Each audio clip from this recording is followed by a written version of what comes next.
والصلاة والسلام على سيد الأنبياء والمرسلين أما بعد فأعوذ بالله من الشيطان الرجيم بسم الله الرحمن الرحيم إن الله وملائكته يصلون على النبي يا أيها الذين آمنوا صلوا عليه وسلموا تسليما اللهم صل على سيدنا محمد وآله وسلم صلوا عليه الصلاة والسلام عليك سيدي يا رسول الله صلى الله تعالى عليه وسلم بسم الله الرحمن الرحيم إن الذين جاءوا بالإفك عصبة منكم لا تحسبوه شرا لكم بل هو خير لكم لكل امرئ منهم ما اكتسب من الإثم والذي تولى كبره منهم له عذاب عظيم. تو تمہارا پردہ کھول دیتا بے شک وہ یہ کہ بڑا بہتان لائے تمہیں میں ایک جماعت اسے اپنے لیے برا نہ سمجھو بلکہ وہ تمہارے لیے بہتر ہے. ان میں ہر شخص کے لیے گناہ ہے جو اس نے کمایا اور ان میں وہ جس نے سب سے بڑا حصہ لیا اس لیے بڑا عذاب. آپ نے گزشتہ درس میں سنا ہے اگر آپ کو یاد ہو تو میں نے عفق کے حوالے سے بتایا تھا، یعنی حضرت عائشہ صدیقہ طیبہ طاہرہ پر جو منافقین نے الزام لگائے تھے، تہمت لگائی تھی، اس کے حوالے سے گفتگو ہو رہی ہے. یاد رکھیں آقا کریم صلی اللہ علیہ وسلم کہ ہر بات پر ایمان لانا یہ ایمان کی علامت. اگر کوئی بندہ ساری چیزوں کو مانے اور حضور کی عظمتوں کو گھٹانا چاہے تو چاہے وہ کتنی بھی نمازیں پڑھ لے، عبادتیں کر لے اور متھا پٹک پٹک کے کالا کر ڈالے، تب بھی اس کی کوئی عبادت رب کو قبول نہیں. اب آپ دیکھیں اس دور کے منافقین جو تھے نا، اسی بات کو لے کر بہت سارا معاملہ مچائے. کہنے لگے اگر یہ اللہ کے نبی ہیں، غیب کی باتیں جانتے ہیں، تو ان کے بیوی پر تہمت لگی تو آخر اس بیوی کی تہمت پر انہوں نے کیوں لوگوں کو نہ بتایا؟ کہا حضور کو پتہ ہی نہیں. اس دور کے منافقین نے کہا، اور اس دور کے منافقین بھی یہی وہابی دیوبندی اہل حدیث کا عقیدہ یہی. اس لیے حضرت اعلیٰ حضرت فاضل بریلوی علیہ الرحمہ نے فرمایا اپنے بچوں کو دین سکھاؤ. دین سے مراد کیا؟ عقیدہ کیسا ہونا چاہیے، کن کن چیزوں کو ماننا ضروری ہے. جیسے انسان اللہ پر ایمان لائے، حضور پر ایمان لائے، فرشتوں کو مانے، کتاب کو مانے، ان ساری چیزوں پر، آخرت کو مانے، مرنے کے بعد اٹھائے جانے کو مانے، جنت کو مانے، دوزخ کو مانے، ان ساری چیزوں کو مانے، کم سے کم اپنی اولاد کو سکھانا چاہیے. تو اسی طور پر یہ بھی ان کو بتانا چاہیے کہ میرے آقا علیہ الصلوۃ والتسلیم کو علم غیب تھا. سمجھے نا؟ کوئی اگر یہ کہے اب اگر نبی کسی بات کو اگر بتا دے تو اس کا فضل ہے، اور اگر نہ بتائے تو اس کا انصاف ہے. سمجھے نا؟ آقا علیہ السلام اگر کسی چیز کو بتا دینا تو آقا کی کرم نوازی نہ بتائے تو اس کا یہ مطلب نہیں کہ حضور کو پتہ نہیں.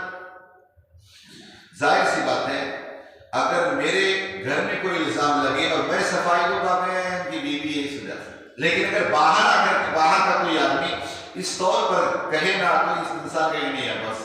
سمجھے نا؟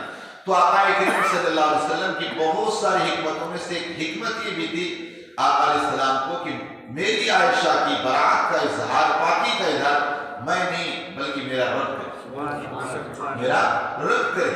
اور پھر ہوا بھی کہ اللہ تبارک و تعالیٰ نے حضرت عائشہ کی پاکی میں ایک تو نہیں 18 آیتوں کو نازل فرمایا.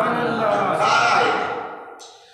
آقا کریم صلی اللہ علیہ وسلم نے ایک دن حضرت چونکہ بڑا معاملہ بچا پورے مدینے کے اندر منافقین تھے جو دل سے کافر تھے، ظاہر میں مسلمان تھے. پورے مدینے کے اندر یہ بات کہ دیکھو حضور کی بیوی ایسی، حضور کی بیوی ایسی. اس دور کے اسی طور پر آپ دیکھیں کسی کی بیوی اگر بھاگ بھی جائے، کچھ بھی کر رہا ہے، کسی کو فکر نہیں ہو، لیکن محلے کی امام کی بیوی کے ساتھ، بچوں کے ساتھ پورا معاملہ سارے لوگ سر کو اٹھا لیں اور فلاں امام صاحب کا کیا بھائی وہ انسان نہیں، فرشتہ تو نہیں، انسان تو بھی ہو سکتے. اور یہ تو رب کا نظام ہے کہ مومن کے گھر کافر پیدا ہو، کافر کے گھر مومن پیدا ہو، نیک کے گھر ناکارہ پیدا ہو، ناکارہ کے گھر نیک پیدا ہو. نظام اس نے کیا کہہ سکتے؟ نوح علیہ السلام و تسلیم مومن ہے، پورے دن نبی ہے، ساری دنیا کو تبلیغ کر رہے، ان کا بیٹا خود کافر کا نام ہے، تو آپ کیا کہہ سکتے؟ اسی طرح آپ نے دیکھا ہوگا باپ بڑا شریف رہتا، بیٹا اس طرح نہیں کرتا، اسی طرح کا نظام ہے بھائی، وہ نیک کے گھر بدکار، وہ بدکار ہے گھر نیک کار، اس کی کوئی بات نہیں۔ تو کبھی ہو سکتا ہے کہ اگر آپ کا امام ہے تو اس کے بچے ایسے ہو سکتے ہیں، بیوی ہو سکتی ہے، تو اس کو ایسی باتوں کو فارورڈ کرنا، ایک دوسرے سے باتیں کرنا بڑا پسند ہے۔ تو اس دور کے منافقین نے بھی معاذ اللہ اپنے نبی، جس نبی کا کلمہ پڑھتے تھے، اسی نبی کی بیوی کے بارے میں اتنی باتیں کی، اللہ اکبر۔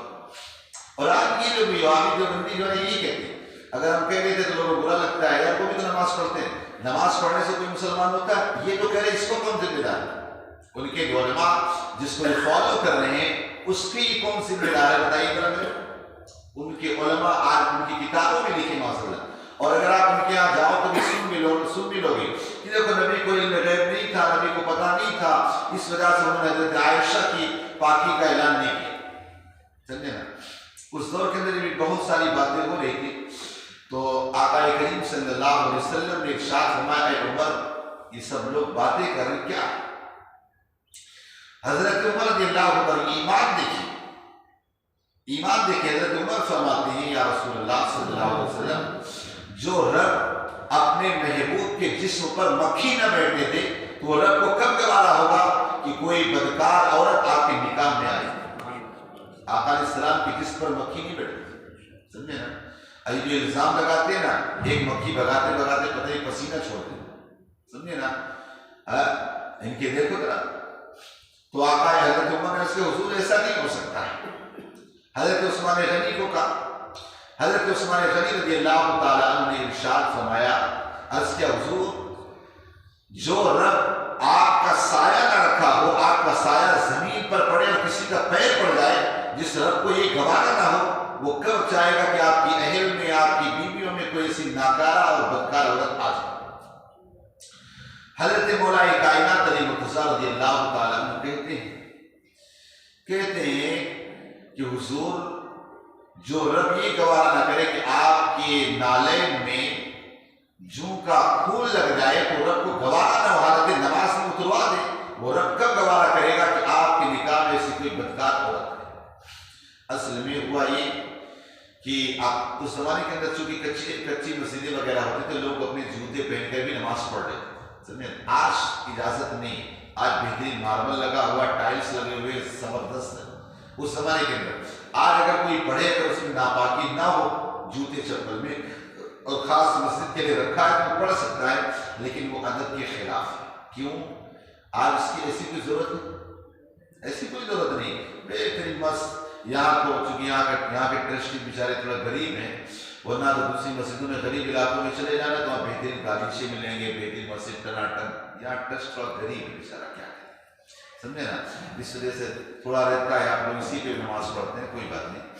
بہرحال آج ٹناٹن مسجدیں ہوتی ہیں، بہترین گالیچے نیچے ہوتے ہیں، مست نماز پڑھو سکون کے ساتھ، تو آج اس کی کوئی ضرورت بابو نہیں۔ تو اس زمانے کے اندر آقا علیہ السلام کے نالین میں جوں کا خون لگاتا، یا ایک روایت میں یہ جو بلغم ہوتا نا وہ تھوڑا لگا، آقا علیہ السلام و تسلیم نے ایک رکعت نماز پڑھا تھی، دوسری رکعت میں نبی علیہ السلام وہی لے کر آئے کہ آپ کے نالین میں یہ لگا ہٹا دیں۔ آقا علیہ السلام نے حالت نماز اپنی نالین کو اتار کے چھوڑ دی، یا منہ سے تھے اس کو رکھ دیا۔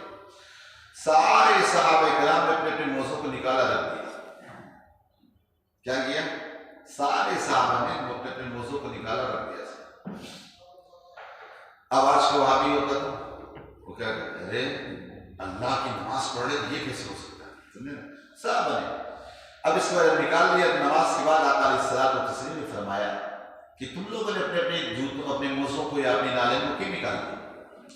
کہا حضور، ہم نے آپ کو اتارتا ہوا دیکھا، ہم نے اتار دیا۔ کیوں؟ اللہ کے رسول فرماتے صلو کما رأیتمونی اصلی، جس طرح تم مجھے نماز پڑھتا دیکھو اسی طرح پڑھو۔ تو حضور ہم آپ کو اتارتا ہوا دیکھے ہٹا دی۔ تو کل صحابہ کرام کی نماز جو تھی، حضور کو دیکھ دیکھ کر ان کی نماز ہو جاتی تھی، اور آج یہ وہابی کہتے ہیں نماز میں نبی کا خیال ہے تو نماز نہیں۔ اب آپ بتاؤ کون سچا ہے؟ بولو ذرا میرے کو، ان کے چہرے کو دیکھ لیا اور پتہ چل رہا ہے کتنے سچے. کیوں؟ نور والے آقا سے تعلق ٹوٹا نہ تو چہرہ بھی نور والا نہیں ہوتا. سمجھا نا؟ الحمدللہ سنی دور سے پہچانا ہے سنی. سمجھے نا؟ یہ کیوں؟ الحمدللہ ہمارا نور والے آقا سے تعلق. وہ لوگ منافقین جو مدینے کے تھے نا کوئی ایسی چیز نہ چھوڑتے جس سے حضور کی شان کو گھٹانے کا موقع میں چھوڑ دیں. اور یہی حال ان لوگوں کا. جا کے ان کی مسجدوں میں دیکھ لے ہی رہے. دیکھو حضور کو علم نہیں تھا ورنہ حضرت عائشہ کا ہار گم ہو گیا تھا پتہ بتا دیتے اٹھنے کے نیچے تو ان بھی نہیں پتہ چلا.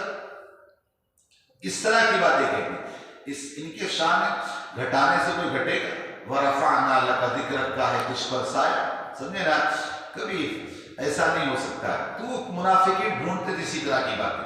تو مولا کائنات علیہ مرتضیٰ نے عرض کیا یا رسول اللہ صلی اللہ علیہ وسلم جو نبی اس بات کو گوارا جو رب اس بات کو گوارا نہ کرے کہ آپ کے جس پر ایسی ناپسندیدہ چیز ایک رکعت حضور نے پڑھا دیتی. بتانا یہ کہ اگر بلغم کہیں لگا ہے یا جو کا خون لگا تو ہلکا سا اس سے نماز آپ کی ہو جائے گی.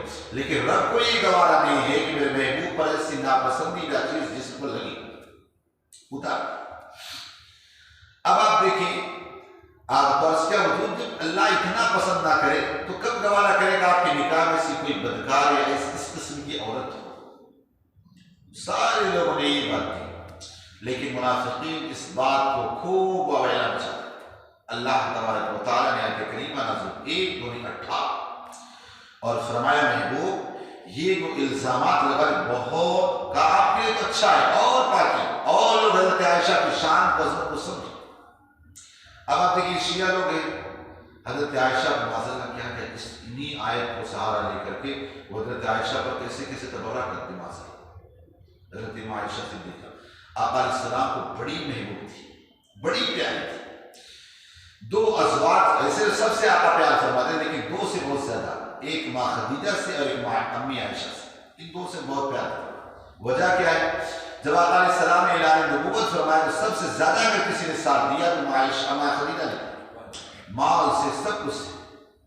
آج سوچو ذرا آج کی عورت اگر اپنے گھر سے مال لیا تم غریب ہونا تو تمہارا جینا دوبارہ کر دے. صحیح ہے نا؟ ہمارے باپ نہ سے سمجھے نا ہمارے ممی نہ سے سمجھے نا جینا دوبارہ کر دیں گے. لیکن ماں خدیجہ رضی اللہ سارا مال حضور کے قدموں میں رکھے بہت مالدار تھا.